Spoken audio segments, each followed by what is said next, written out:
Hi viewers! Welcome back to Wintertime Saga! I'm V. I am C. And I am Z. And today we are going to discuss about the Tech for Good, how technology is solving global challenges. I am Sex Bomb Winter, your sexy host, Mama Hot Tamale! Hello everyone, I am JC with the letter C, your sex bomb hot jock sa kanto. And I am Sex Bomb JZ, also known as Z, your heartthrob nerd na pwedeng ka-fubu sa kondo. So now we are actually going to discuss nga ang Tech for Good. So, Tech for Good is a concept that highlights the potential of technology to address global challenges such as climate change, poverty, healthcare accessibility, and education. So guys, meron ba kayong ideas sa topic natin today? Ikaw na. Sige ako muna. For me, parang ina-expect ko today is like, parang makikita natin yung mga advantages. Mga ganun, like kung paano na-improve ng technology ang buhay natin. Like, parang obvious naman na parang may pagbabago sa buhay natin, di ba? Like, pag walang pagbabago sa buhay natin, parang ginagawa mo sa buhay mo, parang wala nagbabago. Like, talagang lahat ng ginagawa natin is like being overrun na by technology. So like, parang makikita natin ngayon yung mga advantages, pati, ayun, possibly mga disadvantages na rin. Pero syempre for good to, so mostly advantages. Ikaw ba, Z, meron ka bang naisip? Ako naman, I'm expecting how we can compare our past experiences with technology and how we access technology before as compared to now. Na mas accessible ang technology, how it has helped us, and how it will help us throughout the years. Ikaw naman, our sexy bomb, Winter. Anong masasabi mo? So actually, technology has actually been like fast-paced or like lalo pang nag-e-evolve. So we guys, like especially computer science students kami, need namin mag-keep up and study more para makahabol and makasabay sa mga trends ng technology. Financial technology or fintech is also playing a significant role in fighting poverty. So, mobile banking has enabled people to access financial services using their smartphones. So, like transforming lives in regions where traditional banks are scarce. So, blockchain technology and cryptocurrencies like Bitcoin have also begun to play a role in addressing global issues like climate change, poverty, and healthcare accessibility now. So, like by harnessing the power of technology for good, we can work towards a more sustainable future with technology. So, technology has long been a driving force in shaping human progress, but its role in addressing global challenges has never been more significant than it is today. So, ang question natin about this is, how can technology be used to address global challenges and improve various aspects of society? Yung sinabi mo kanina, like about financial technology, like, I think lahat naman tayo parang meron na some form of digital connection na when it comes to finances. Like, let's say Gcash. Almost everyone uses Gcash. It's almost integrated in various parts of our society. Like, when it comes to mga sari-sari stores, meron ng Gcash. Pwede ka na magbayad through Gcash. Like, lahat talaga through Gcash. Makikita mo na through Facebook, meron nangingin. Pati pandili mo, through Gcash na yun.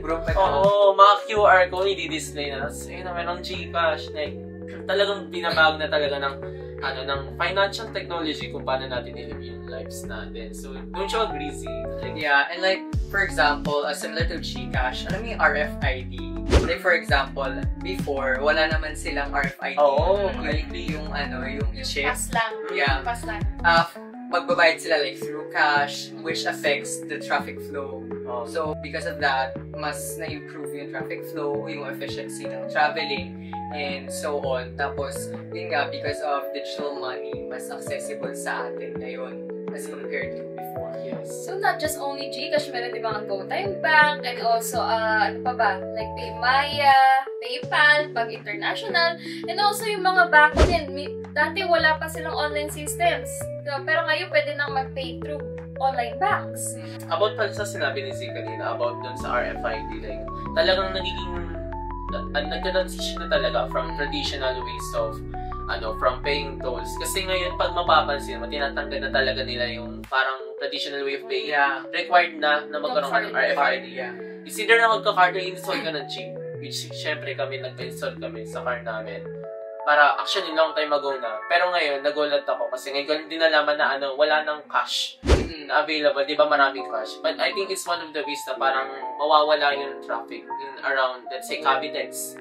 Like, kasi usually pag makikita mo, napakadaming cars. Bayad pa ng cash.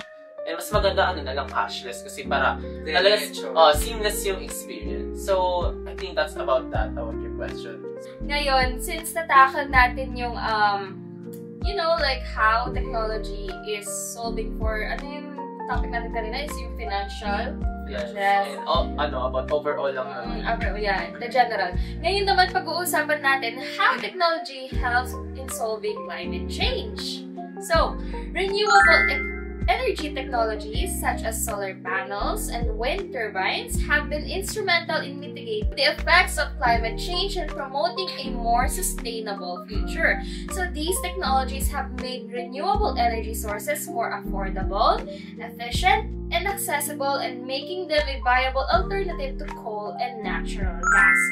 And also, education improving progressive learning programs such as online learning virtual classes, AI learning program to help students get personalized study access to platforms, information, and reference and digital literacy easily.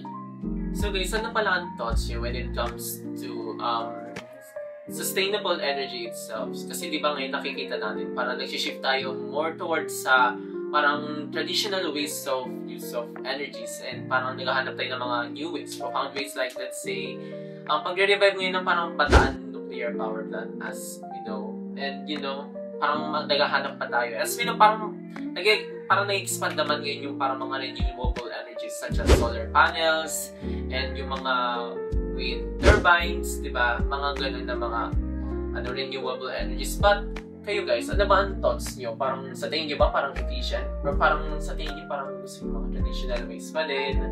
Kasi yan yung nagiging debate ngayon di ba? Kayo?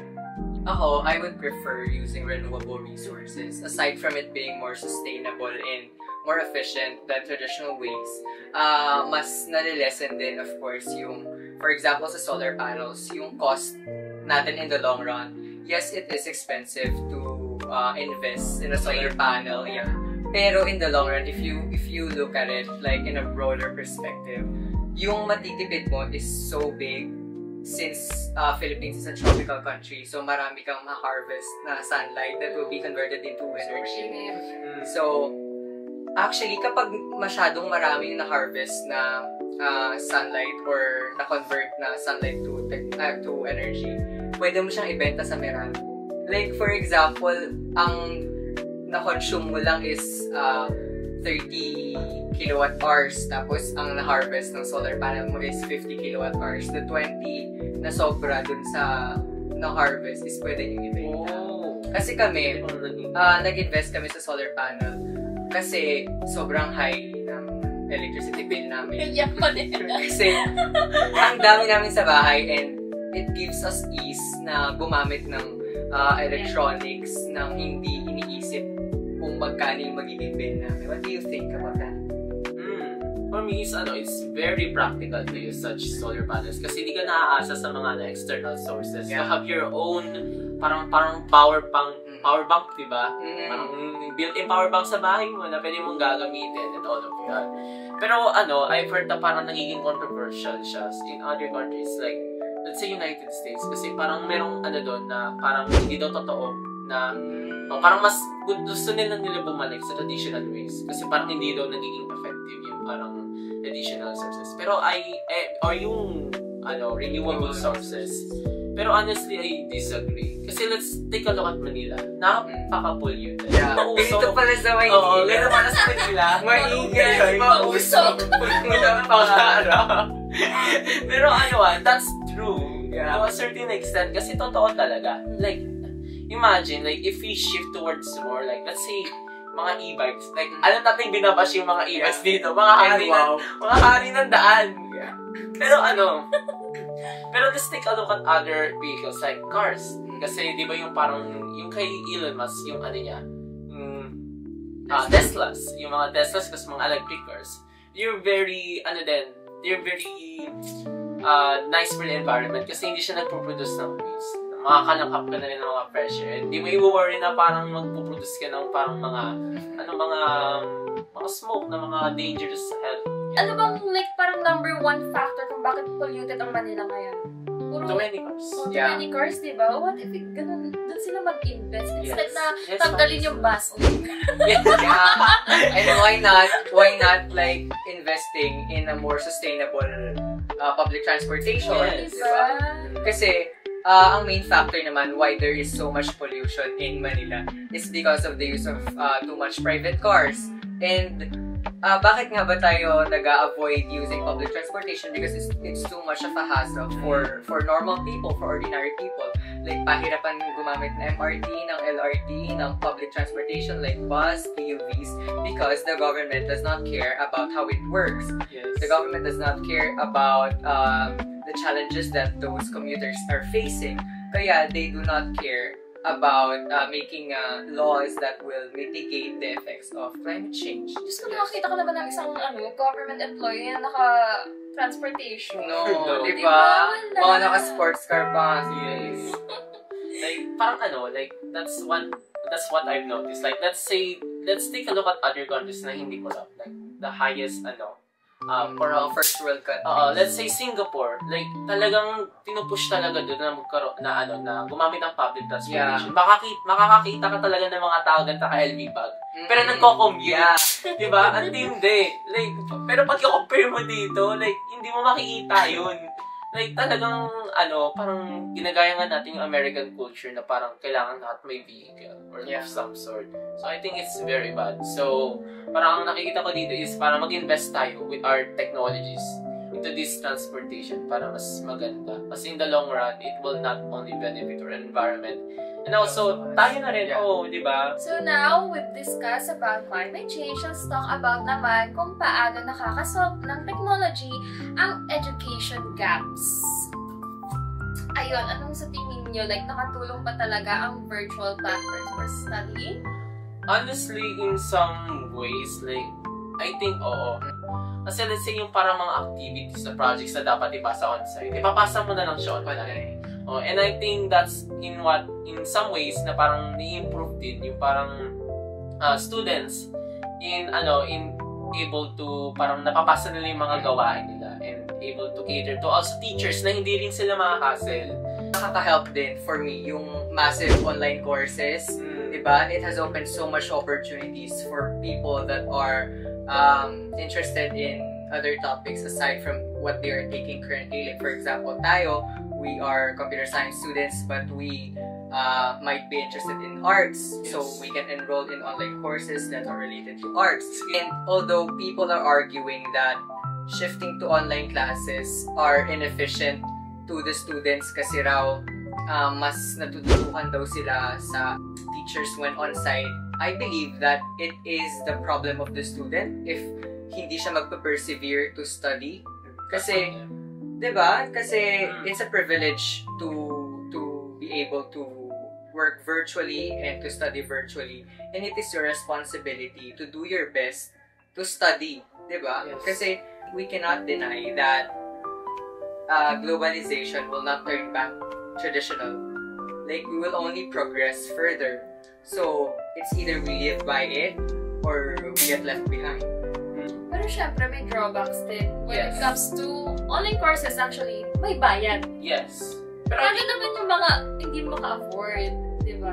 Pero I think that's education itself na, di ba? I think karamihan ng mga education dito is binabayaran naman. Yeah. So I think there's no difference. Pero paano naman yung mga like from Public. yung urban areas? No, rural areas. Rural. Yeah. Yung remote areas. Yes. It's the government's responsibility to give them like a helping hand or like lend a hand for them to be helped, because we can only care so much about them, but as normal people, as ordinary people, we cannot take it into our matters, into our hands to help them, like first hand help them. Diba? We can only help them be voiced out. Like we can help them to notify the government about the things that they are experiencing, the drawbacks that they are experiencing, but it's not in our hands to provide care and help for them. Pero yun, artificial intelligence is also transforming the learning experience. So adaptive learning platforms like Squirrel AI analyze students' strengths and weaknesses, providing personalized lessons that cater to individual learning needs. Furthermore, initiatives like Google's Internet Saati in India had helped train millions of women in digital literacy, empowering them with new educational opportunities. So now, let's move on since natakal naman natin ang technology for educational gaps. Ngayon naman, this is the last one na, diba? Yeah. Which is healthcare accessibility for the citizens.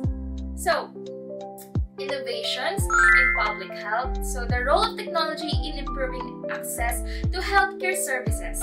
So, hindi ba kayo curious paano nagawang X-ray? Like, wala bang curious? Ano ang history about it? May idea ba kayo? Feel ko siya meron. Honestly, wala. Pero parang feel ko, parang, syempre scientist lang naman nakaka-discover yan. In the late 19th century, meron daw isang German physicist na pangalan Wilhelm Röntgen. Ayan, i-display ko na lang.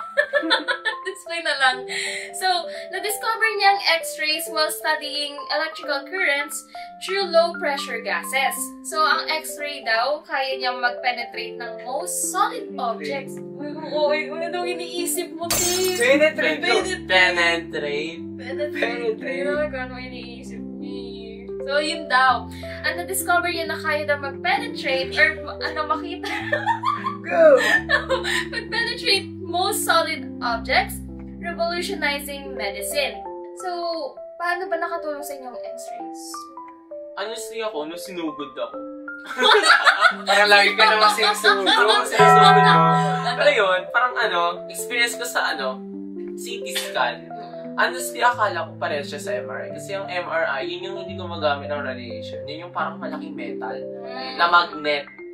Yung pag binuksan mo yung MRI, or I don't know, kung MRI or CT scan, basta isa siyang machine na pag binuksan mo, magnet siya na malaki. Yeah. MRI. MRI yun. Kaya pag, kung meron kang metal na braces, pumasok ka doon, goodbye ngipin, at talagang lilipad yan. Mamamagnet ako. Or kunyari, meron kang kutsila na saksak, at dinagay ka sa MRI, patay ka na talaga. Lilipad yun. Mahuhugot. Yung MRI yung mahuhugot. Pero yun. Kalakas talaga. Yes, kasi umiikot siya eh. Pero I think yung inano sa akin, CT scan, which is yung radiation. Ako naman, na-experience ko sa X-ray. Diba? I have dextroscoliosis. So, naman! Sir! Naalala ko yung kwento mo. Kasi tinawanan nila ako sa clinic. Diba nagpasa tayo ng X-ray nung upon enrollment. Tapos, pag-handout ko ng X-ray ko, tapos yung form, sabi ko, Nak, may scoliosis ka ba? Tapos sabi ko, opo. Nagpigil siya ng tawa. Yung tao sa clinic. So like, I have frequent experiences with X-rays. Kasi pag minomonitor yung spine ko, if dadagdagan ba yung angle degree ng curvature. Yeah, curvature.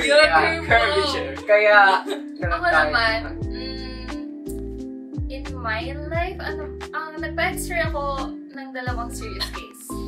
Which is sa may pelvic bone ko. And oh my God, saan yun? dito talaga, te! Dito! Okay. Tapos, sa wisdom teeth. Na-try ko rin pero nagpa-brace ako. Nice. Pero yun, yung first one, pero yun, Okay. the first X-ray na ko is yung, bata pa ako na actually. Meron ako, dahil sa X-ray na yun, na-discover ko na meron akong toxin sa loob ng pelvic bone ko. Toxins, which is pieces. Tae? Hindi kasi ako pala taing bata. Sorry. Oh my God. May tae ka sa... Basta sa loob. Nag-stuck doon.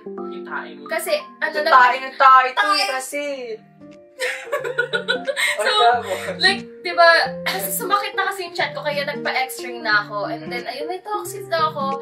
And it's either need ko talagang mag-force na mag-poop ako, uminom ako ng Dol-Colax, or magpa-surgery ako. Yun yung sinabi ko nung small place sa Upset ako. Yan. No, may scholarship event noon. Oo. Tapos, yung pangalawa ko naman yung x-ray is with the tooth or teeth. I think that's about the x-ray. I think let's move on naman sa how yung access naman sa mga quality healthcare actually. So, very, very important sa mga may sakitin, mga citizens natin. So, access to quality healthcare remains a major challenge in many parts of the world. With geographic barriers, lack of infrastructure, or shortage of healthcare professionals, telemedicine has revolutionized healthcare by providing remote consultations, diagnostics, and treatment plans, particularly in rural or underserved areas. Nakapag-try na ba kayo magpa-diagnose sa AI? Ako, hindi sa AI, but during the pandemic, yung, alam niyo ang Angat Buhay Foundation by former VP Lenny Robredo, the Dr. E-Consulta, may in-offer sila na online consultations during the pandemic. And, nagkaroon kasi kami ng COVID. Sino? Kami pong family. Yeah. Oh my God! Alam mo ba? Ayaw, ngayon sasabihin to kahit masal niyo ka, pero di ba kasi may Chinese heritage kami? I know. Sabi nila, ginusto mo yan, ginusto ng mga kalahin niyan, kumain kayo ng paniki, tas kung ano-ano. Tapos, sige, we're taking it as a joke na lang. Pero, during the pandemic kasi, we were scared na lumabas para magpa-consult. So, nalaman namin na may available na online consultation. Actually, through Zoom meeting yun. Tapos, tinanong kami about sa symptoms namin. Tapos, na-diagnose kami na may COVID, gano'n. Tapos, nagpadala sila ng free medicines. Ay, wow. Kaya, vote pink, guys. Vote pink. Diba? So, doon din papasok that making informed choices when voting is very essential. Of course, in this economy, just go, if we elect government officials and leaders who actually care about our necessities, about the things that we actually need, it is a progressive future ahead of us. So, vote pink, guys. Yes. Diba? Kasi, not all governments, like, not just in the Philippines, not all governments has the courage to offer those kinds of services online kasi they have the fear of letting technology dominate us, dominate people, dominate our jobs. But I think that it is a very brave move of VP Lenny Robredo to offer these services kasi she took over the opportunity and use it as an advantage to help people. Lalo na during pandemic, we cannot go out, diba? There are people who are diagnosed na hindi mo alam na diagnosed with COVID, so you have to be cautious. And yun, merong opportunity to be consulted and diagnosed online lang. And totoong doktor yung magko-consult sa'yo. I don't have any Ikaw yung AI. experiences. Ako yung AI. Pero about that? Like, kasi ang buong COVID pandemic is run through, diba? Like, talagang yung vaccines. Yeah. And vaccines is powered through technology talaga. And yung bago ngayon is yung, anong pangalan ng vaccine? Yung Pfizer. Yeah. Pfizer is used with the, Pfizer is used with the Anong vaccine? Pfizer din. Nagpa-booster shot din ako, Pfizer. Ako rin, Pfizer lang. Moderna ka? Ako, Moderna. Hindi ka naka-vaccine? Kasi, ako yung parents ko. Actually, that is true. Kasi Ang controversial din kasi nun, diba? First batch na nagpa-vaccine is yung parents ko, and then di nga nila ako Kasi, buti buhay ka pa rin pala. Actually, anemic na ako. That's one thing na ayaw din nila ako magpa-vaccine. Okay. I think that's because, as I was saying, di ba, ang Pfizer kasi is new technologies. Along with Moderna, ginagamit yung RNA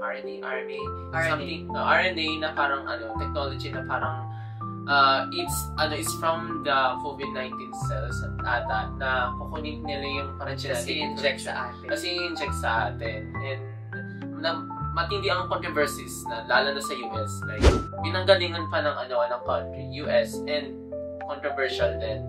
Kasi ang daming nagsasabi na para lang naman daw flu, di ba?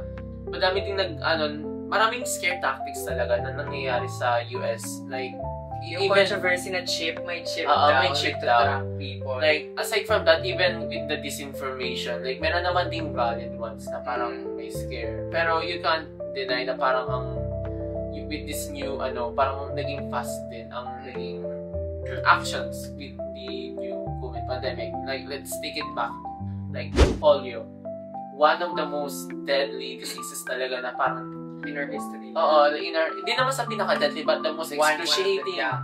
Like, pag nagka-polio ka, like, you will live life like hell. Nakakasira siya ng buhay ng mga bata.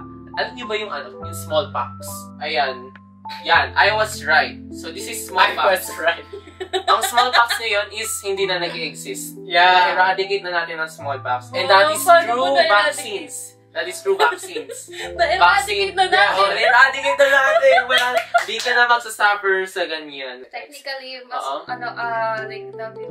important or like essential yung technology sa paggawa ng vaccines. Like about that. Kasi like, yeah, that is one of the main, epitome of what vaccines can do. They can eradicate diseases. They can help lives. The hair is a man's crown. Sige, isasama ko yun na. Ano yun? A hair is a man's crown. It's a man's crown. So now, guys, we can actually conclude that technology actually contributed significantly to any constructive change in our world. So technology makes it simple to recognize the many kinds of global challenges, and once they are recognized, we may take measures to counter them. So generally speaking, technology is used in many different fields, such as education, ano pa yung sinabi natin? Financial technology, climate change, healthcare, education. Kakasabi ko yun. That's about that. That's about that. Yun yung favorite niyang word. So, ayun. But in order to take full advantage of technology, related issues must be resolved and universal access must be maintained. So, with responsible use and continued investment in tech for good, we can create a world that is not only smarter, but also more sustainable and just for future generations. So, may comments po ba kayo? Ayun, I agree with that sentiment na talagang technology is life-changing. And maganda talaga yung na-provide niya sa buhay natin. And without technology, siguro ngayon, parang nasa kuweba pa din tayo. Yeah. Oo, siguro. Feel ko yung buhay ko ngayon pag walang technology. Nagagawa lang apoy. Oo, nagagawa lang ng apoy. Pala mo na maanulap. Diba? Ikaw, ano? Ako naman, personally speaking, di ba may work ako ngayon? So, I praise technology. Yes. Kasi, for example, sa akin, my employer is Singaporean. Parang without the help of technology, syempre, I wouldn't be able to have the opportunity to work for them. With the help of technology, I can communicate with them. I can do my work because of technology. And although there are many controversial topics about how technology can dominate our world, I think that everything is good, but in moderation. And like, with the help of technology for our education, we would know if there is something wrong with how people use technology, diba? Because if we are informed, if we are responsible, if we are in good intentions of how we use technology, I wouldn't think that it would cause a major drawback that would affect humanity. Yung buong program natin nakalibot sa sa technology. Yeah. And yun nga, yung example ng graphics na yun, it proves that although we evolve with technology, yung creativity natin isn't still in us. Kasi without the creativity, diba, paano mo ma-utilize technology ng tama yung technology? Yeah, technology is just a tool. Para siyang parang minor tayo, yun yung pickaxe na. Yeah. It allows us to achieve yung parang goal natin. Or parang for the better naman. And also, wala rin naman fun, di ba? Video games, movies, Yeah, entertainment, so di ba? Trabaho, kasi computer science. Diba? Kung walang technology, paano tayo magtatrabaho? Wala yung request natin. Drop. Tawag. Delivery. Manong ulam. Siguro tayo si Neneng ginagaano sa hotdog. So that's pretty much about it. So thank you guys for viewing and listening to our podcast. I am B. I am C. And I am Z. And thank you. Bye-bye. Thank you for listening to our very sexy Summertime song. Ay, wait! Ulit! Winter time saga. Winter time saga. So that's pretty much about it. So thank you guys for listening to our podcast. I am B. I am C. I am Z. And thank you for listening. Bye! Thank you for listening to our sex bomb hati hot tamale show. Kaldag. Bye! Dito naman. Bye!